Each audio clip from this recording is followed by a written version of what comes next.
This podcast is brought to you by Infinite Resources, a local staffing agency connecting diverse job candidates in central Iowa companies. Amplified. Peace, y'all. Welcome back to Brothers Gonna Work It Out, the podcast. Lots of things have changed. So I felt like I needed to reintroduce myself. It's been a while. I think it was 2021. 2021 was my last podcast. I discussed Night in Miami. Yeah, some things have changed. Not a lot has changed, but I think the impetus behind some of the stuff that I wrote down in my bio has changed. So not the content of the bio, but like what I was thinking about has changed. And so, yeah, let's allow me to reintroduce myself. My name is Humpty. No. So yeah, so it's like how we got started versus how we wound up here. So it started as Brothers Gonna Work It Out started as an exploration of Black masculinity, mental health, personal evolution. And yeah, all of those things are true, especially the part where I mentioned in the trailer where all of that stuff is just rooted in a larger project of community and how important community is. Because again, none of these identities or these markers or these things, these notions that we have about ourselves exist in a vacuum. And if it's one thing I'm gonna do is I'm gonna think about the bigger picture or the interface between like the microcosm and the macrocosms. And so the macrocosm in this instance is like the organism of community and like how we fit into that. And early on, I thought to myself that like Black masculinity or me as a Black man, I'm a component, a contraption that's a part of a bigger machine. So it's like, what is this experiment going to be? What is this process going to be to like fix Black masculinity or just deconstruct it, explore it, whatever it is, whatever the hell that meant, but then like make it work so that it can go back to the larger community, the larger organism and fit into that mechanism better. And I don't think that way anymore. I don't think that way anymore. A lot of things have happened. A lot of things have changed. I mean, even physically. I mean, my bio shot was dreads. I don't have dreads anymore. I cut my hair off. I got like a thing on my forehead that I need to get checked out. That's new. I'm in much better shape than I was 2 years ago, which is great. I'm happy for that because, you know, not everybody can say that coming out of the pandemic. If we're out of it, who knows? So yeah, those are some of the things that have changed for me. Physically, mental health wise, huge change. So many things have happened. I was in a play. I was in a couple plays actually. My god sister, voluntold me to do this play, The Piano Lesson. I don't know if you're familiar with it. And that experience changed me. It rewrote like some neurons. It instilled a confidence in me that I didn't have. I kind of had an opportunity through proving myself through that experience to like fall in love with myself in a way that I hadn't experienced up until that point. And it's like I didn't even realize how little love I have for myself in a way that was like, in the way that you think about when people say, loving yourself and self-love. And so like that experience with the piano lesson refined, it was like a crucible type experience. It refined so many directives for me and so many imperatives and refined so many notions about myself that that were like misconceptions, and then it refined other notions about myself that were like gems and jewels. And I thought, and the funny thing is, up until like and I'm on like this tangent as I am to do, but I think it's useful. I think this part is useful. That experience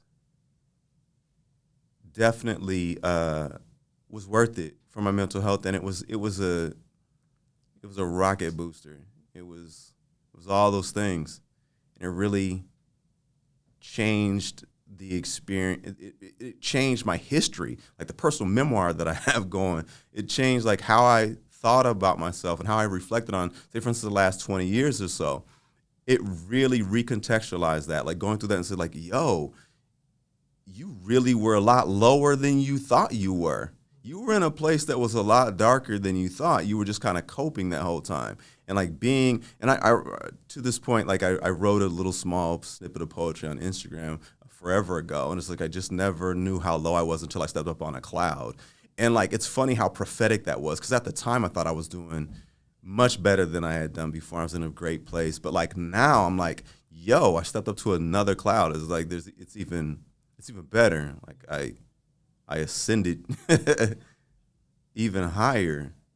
And so, yeah, that was a great experience. It was one of those things. It's one of those benchmark experiences. And like in the West, you know, we talk about the hero's journey a lot. Western civilization always talks about the hero.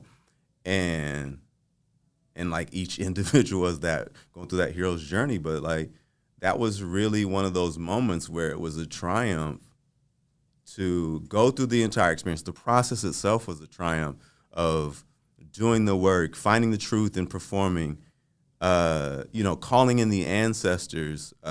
Just before we went live, Abraham was talking about like the podcast that he enjoys and the podcast with my grandfather. But I call my grandfather's presence. I talked to him throughout the entire experience, and it was huge. It was tremendous to have his presence and to, in a way that beyond the way that I exemplify his tutelage and in his wisdom and just how I behave, but to call him, to invoke his spirit was tremendous. And it was a sustaining, propelling experience. Not just sustaining, but again, propelling. I want to focus on that, like just the boost and the fuel in knowing like all of his work, everything that he did in wisdom and tutelage and rearing was complete. And that, like, you know, him being on the other side as an ancestor, you know, he deserves that veneration. And so we just, you know, I say his name over Leonard Stovall say it until I can't say it anymore. So, yeah, I digress, and I will. It's kind of the way this podcast works. It's the way I work. So anyway, that that has changed. That has changed me. So we know how we started. We know where we changed, how I've changed. And so let's get into that. Let's get into Act 2, as it were. I feel like we kind of faded into the setup, Act 1. Act 2 is like where I'm told you're supposed to have conflict so that it can be resolved toward the end of the podcast or the end of the composition. So yeah. So I'm just gonna rattle them off. I gotta preface this by I'm an omnivore, intellectually, emotionally, all those things. So I'm just gathering information from all kinds of different experiences and trying to apply that. Just ingest it and use it for sustenance in some way. In this case, intellectually. And so, like, a lot of my friends would have just had horror stories about dating. And I don't know how much this has to do with, like, masculinity in particular, but I think it'll make sense once I run through all these bullet points. Like, these horror stories, like, it's rough out there, yeah. It's really rough. I don't know. It's rough in general, I guess, dating, but it's rough for people of a certain age, and I'm a man of a certain age, and my friends are of a certain age. They call it middle age, but like, yo, I don't know if like 40s is middle age if you don't plan on living to like 90 something. So who's to say? And a side note, like, we don't even look like 40s from the 80s. We talk about that all the time. Like, people in the 80s, you look at people when they were 40. Them cat in the 70s, they look like, yo, they look 80. It was rough. Secondhand smoke, lead, and everything. Anyway. So yeah, the horror stories really struck me. It struck me deep. Like, not because it's rough for me, because I'm in this great partnership. Like, I am with the best friend that I could ever have. It's like reliving a childhood. It's like we met in childhood, but we met as adults, and we're like reliving a childhood experience together. And we're gonna explore. Like, that's just a teaser. That's gonna happen. You're gonna hear and see my partner on this podcast, and we're gonna work some stuff out. So it's not just brothers gonna work it out, just we're gonna work it out. So anyway, yeah, Friends Horror Stories, they struck me in a way just like, yo, how do we fix this? And I'm not a fixer, but I'm like, yo, how do we work toward healing? How do we work toward resolution? How do we work toward just making this thing work so that we can do it again? So, like, it doesn't have to be finite. I talk about finite and infinite games, and there's a philosopher. I'll probably have to put a link or something in the bio. But so there's like infinite and finite games, and like the ability to relate to people is an infinite game. It's like the point of the game is to do it over and over again, as opposed to a finite game where like it ends when the clock runs out or somebody dominates the other person. They have more points, one more than 20 more, whatever. So by those metrics, by the metrics of a game, like the infinite game is way more preferable to me. I happen to like it when you apply it to relationships. It's like, how long can we do this thing? Like, can we do this forever? Like, okay, cool. Like, if that works, then yeah, let's just do this. Let's do this infinitely. And so that's what's that's what influenced that notion. So next bullet point. I got to do this stuff, or otherwise I'll be talking like in 1,000 different directions. So like coming across Tommy Curry's work changed my perception of black masculinity a lot. Dr. Tommy Curry is a philosopher. He's in Scotland now. He was in the States. He's a brother. I can't remember where he's from originally, but he focuses on black male studies, and not from a perspective of, and he says this a lot, and I'm paraphrasing, but not from the perspective of like as an antidote to, say, for instance, black feminism or womanism. It really is from the perspective of trying to expand gender studies, trying to expand how we think about black maleness, particularly in the West, in, like, say, he's an American, so he's not an American, he's a United Statesian. You got to be specific about that because we're in the Americas. Anyway, but that's a very particular point when you think about how being in the United States informs like being a male, being black, and like the confluence of those two things. And so Dr. Curry talks about that stuff a lot, and his purpose is to expose the sort of the vulnerabilities, the particular vulnerabilities of blackness and maleness, and how through history black males are targeted for that black maleness, irrespective of like what they thought about that, or they didn't, they weren't sitting around in podcasts over the last, half a millennium, like thinking about like, what does it mean? That's not his point. His point is just like, well, we all have vulnerabilities. All of us do. And when I say vulnerabilities, I suppose I should be specific, like vulnerabilities when it comes to like in the face of a greater dominance in society, say hegemony, whatever it is, the dominant culture demographic in the United States, it's white supremacy. I mean, that's what it is. Like, people don't want to hear it, but I mean, that's just kind of what it is. Like, we may not be totalitarian, but like if we shake it out, we want to be on top. That's just like, listen, if it's 75%, then fine. But like if it starts to get to like 40, then there's going to be a problem. But anyway, Curry, black maleness, black masculinity, exposing those vulnerabilities and saying like, yo, I'm not saying that there aren't vulnerabilities for black women. There are, and even, in the more modern sense, not vulnerabilities for people that like don't even identify as men or women.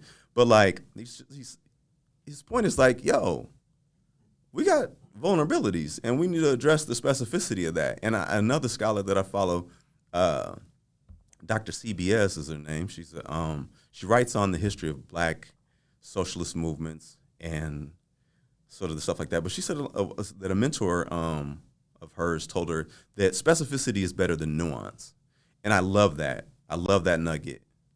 That like what the hell are we talking about? Like, what is your identity? What is this man you speak of? What is this Black man you speak of? What is this Black woman you speak of? Like, let's be specific. Let's not leave it all up in the air and, all whimsical and fluid.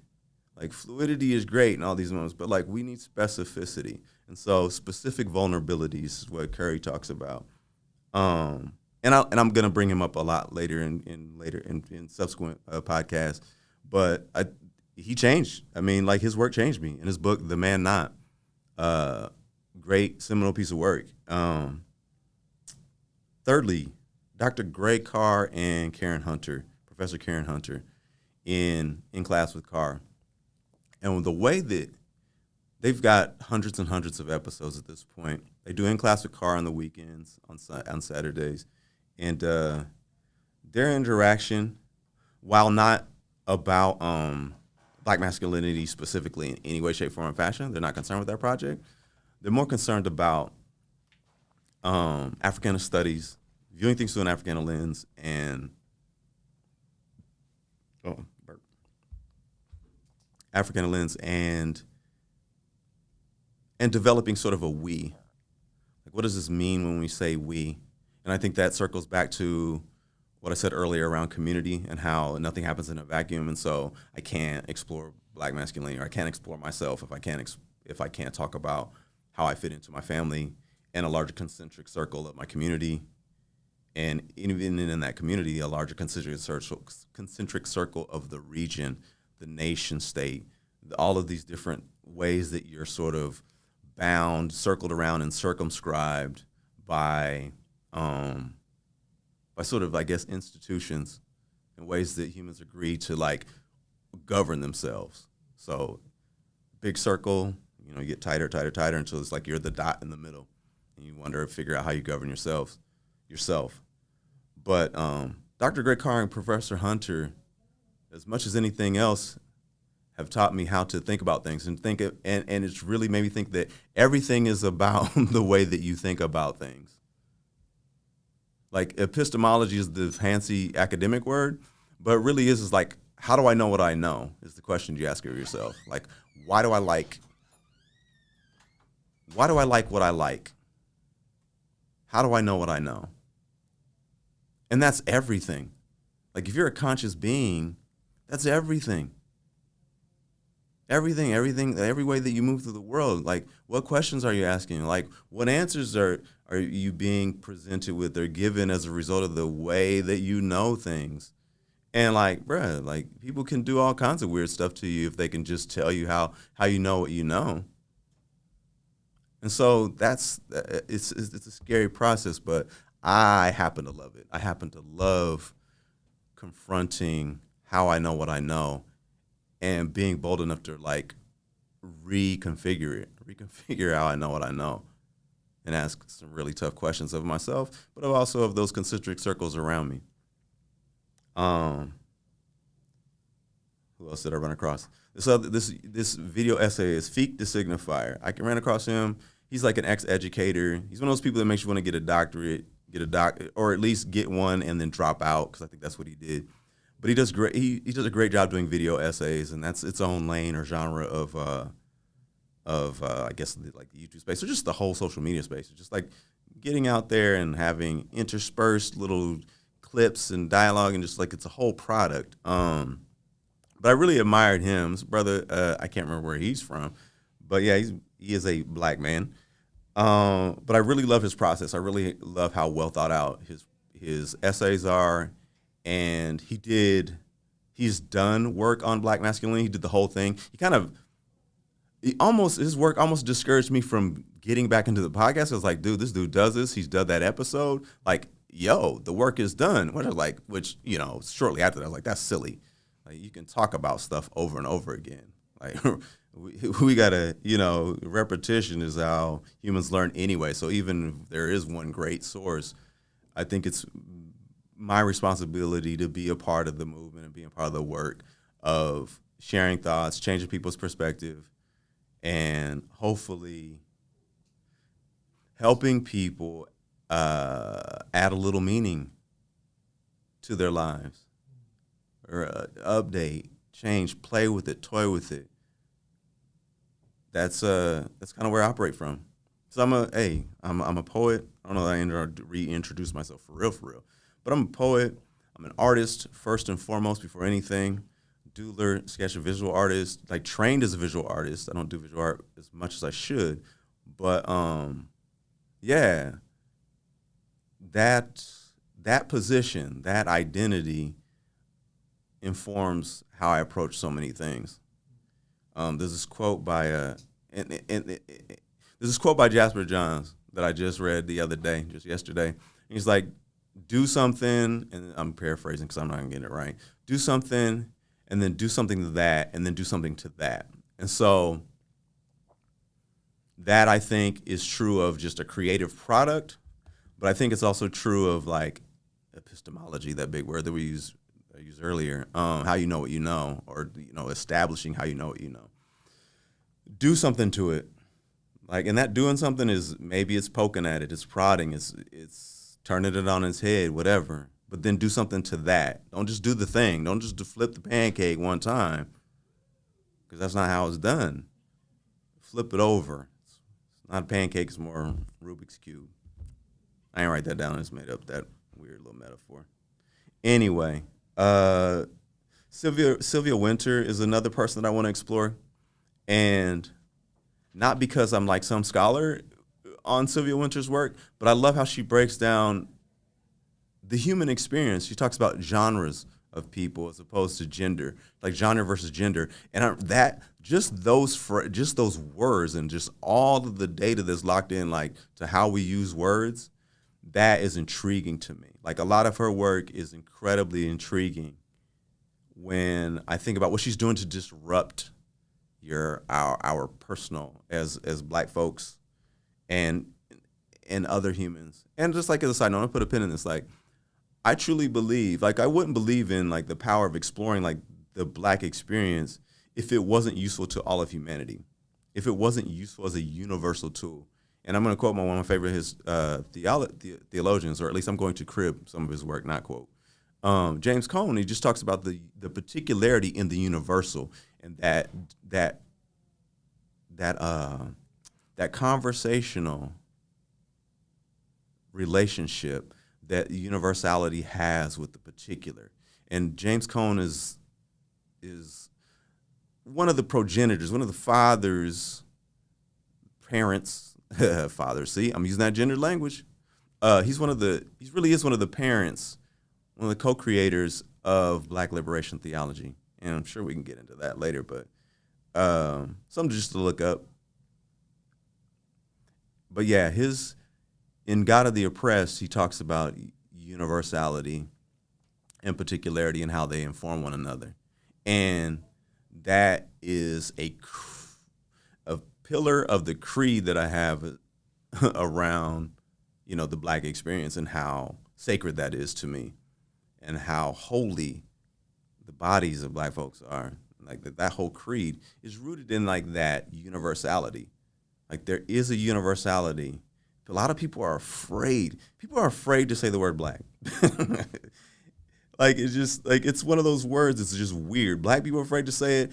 White people are afraid to say it. Like, people that aren't Black or white and stuck in that silly dilemma, like on the outside, sort of looking in on this weird battle between the good and the evil. People that are like, what's brown, or like how, like, and what does that mean? And like, wait a minute, like, these people weren't white and now they are, and these were like, maybe they were from Southern Europe or they were from Eastern Europe, and these people now they are, and wait, these people are from this little island in Europe, and now it's all perplexing. But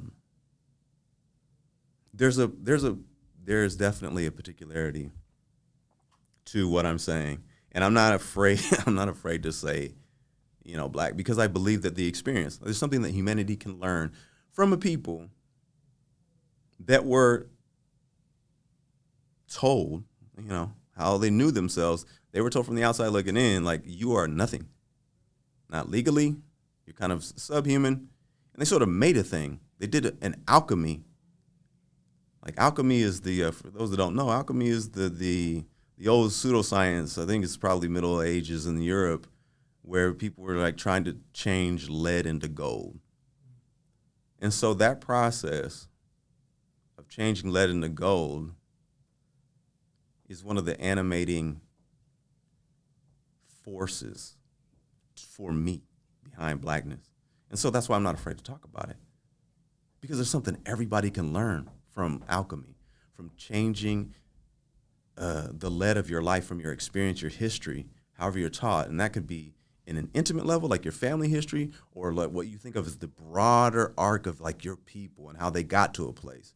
Like that changing lead into gold through your music, your poetry, your expression, the way that you move, the way that the way that your swag, whatever it is, that's a fundamental part of not only blackness, but humanity. Like blackness is a way to me, is not the opposite. It's not what they told me. It's not what they told me about, about it being just the opposite of whatever the hell whiteness is, which is just a delusion. It's the circumvention. And I'm cribbing off somebody else. Nothing's brand new. I didn't invent this notion, but blackness is not the opposite of whiteness. It is a way around it to a greater humanity. And I think that's for us, and whatever the hell us means as black folks, but that's for you. If you're listening to this and you're not black, like, ask yourself, how do I circumvent around this notion that this weird delusion to dominate, this weird delusion to declare yourself the top, and that everything flows from you, even your way of knowing what you know? Like, how do you avoid that? How do you avoid that pitfall, even with the pride of wherever part of the globe that you're from, be it Polynesia to Southeast Asia to Central Asia to the corner of Western Europe? How do you circumvent that chauvinism and get to a greater sense of humanity? Yeah, I'm rambling. But again, I think it's valuable. I wouldn't say if I didn't think it was valuable for you. So I think Sylvia Winter got me there. So anyway, the conflict. We're still in Act 2. This is the conflict. Like, what else? Like, what were the major conflicts that caused me to change my perspective or change how it informs, like, the bio for Brothers Gonna Work It Out? Social media comment sections. They're trash. They're downright shambolic. It's a mess. And particularly, like, around, like, specifically, like, this black man, black woman, like, gender war that's occurring online. I see that so frequently. It seems like it's a CIA psyop. It's like, this has got to be a conspiracy, even though most conspiracies are just a bunch of people just fucking up. They have like greedy self-interest. And then, if that's the conspiracy, but there are some conspiracies, but it is what it is. But like, yeah, social media comment sections are so, and the content that creates that kind of engagement is like another reason for me to address that. I feel like it's one of my personal responsibilities to get on this mic and tell people, like, the gender wars are a lie.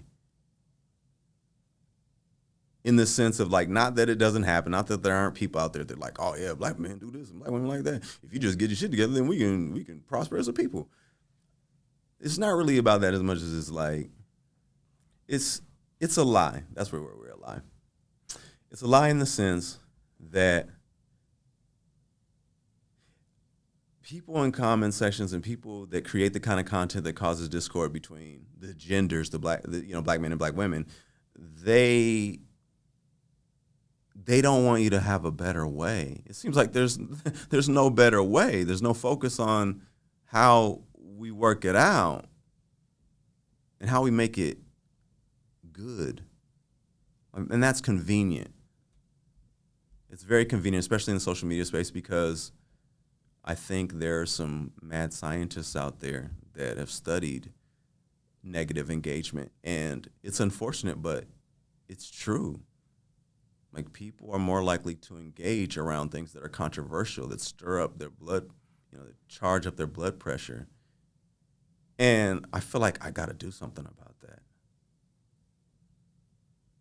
I feel like responsible to say, like, yo, particularly when it comes to black men and black women and like how we build black families. And I don't mean that from like some classic heterosexual, at least in the U.S. and in the West, heterosexual notion about a man and a woman or whatever. Like, that's not what I'm talking about. I'm talking about coupling. I'm talking about black folks caring about one another and like building families. And family is nothing more than like a group of people that love one another, that are working out the finite game of like loving each other and loving the next generation, and making sure that there's like sort of an incubator that you can continue that, whatever that family legacy is. And it doesn't have to be like a last name or whatever, but like whatever it is your identity is as a family, whatever it is y'all's, if you had to write it down, you'll say, this is us. How do we do that? How do we do it again? How do we take care of our young? I was watching this, to this point, I was watching this thing with, it's called Random Acts of Flyness with Terrence Nance. Brilliant artist, brilliant multimedia, mixed in multimedia artist. There's this quote that just comes out of nowhere. It's like, the purpose of the family, and then this thing, black is in parentheses, the purpose of the black family is to protect its young. And it's just like, yo, how can we protect our young? Like, up until they're like in their mid-20s with all of their weird stuff going on. How do we protect them if there's just perpetual discordance? Like, when there's always a fight. It just seems really convenient. It seems really convenient for us to fight under long systems of like keeping us that way, keeping us in a war, in an internal war-like state. Like, it just seems awfully convenient that we would fight and continue to fight when the game plan from jump was to just sort of, and by jump I mean, we talk about the 1500s. The game plan was jump was like, these people are livestock. We got work that needs to be done. So, yo, you don't have gender. Like, you don't get to be like, one can have babies, the other one inseminates, and then like, yo, in the 1800s, they're like, yo, we can't bring any more of y'all in, so y'all gonna have to start making some more. And so all these weird things that happen, these cruel things that happen to us, are really the reason why we fight one another so much. And the reason why that we've like, and I don't want to say the reason, but like it is, it informs like this notion that I have that we are, we've internalized sort of the worst aspects of our captors. And so black masculinity, of anything, it can be seen in some instances as like taught to us by our captors, because we were robbed of, language and all these other things. But I don't think that robbery is as thorough as you think. Not as much was taken from us as you think. We kept a lot. We kept a lot of good things. So I'll tease that out. That's a teaser. I think I should talk about that in later episodes. But anyway, to try to put a bow on it as much as I can, given my communication style. Let's not do the social media comment sections in real life. Let's not perpetuate the dehumanization of black coupling by doing this gender war thing back and forth. Like, let's, like, what do the kids say? Touch grass? Like, who are you meeting in person? And what are you bringing to those relationships without the poison and the toxicity of, like, the public discourse of social media? I think that's something that I think that I want to have a personal vendetta with as well. This notion that if it's said online and enough people say it online, that's just kind of how we feel about it, and whatever your we is. And that's, we have to interrogate that. We have to interrogate why that is what it is. Why we accept that as our truth. Why we accept that as our epistemological, like, motivation. Like, this is how I know what I know. You know why? Because a bunch of people said it on Twitter or X or whatever BS, and Instagram and everywhere else. Like, is that really real? I don't know. Listen, that's enough people. I mean, it's certainly a sample size when people start talking online. But ask yourself if that's real day in and day out. I don't know. I feel like we're incredibly propagandized.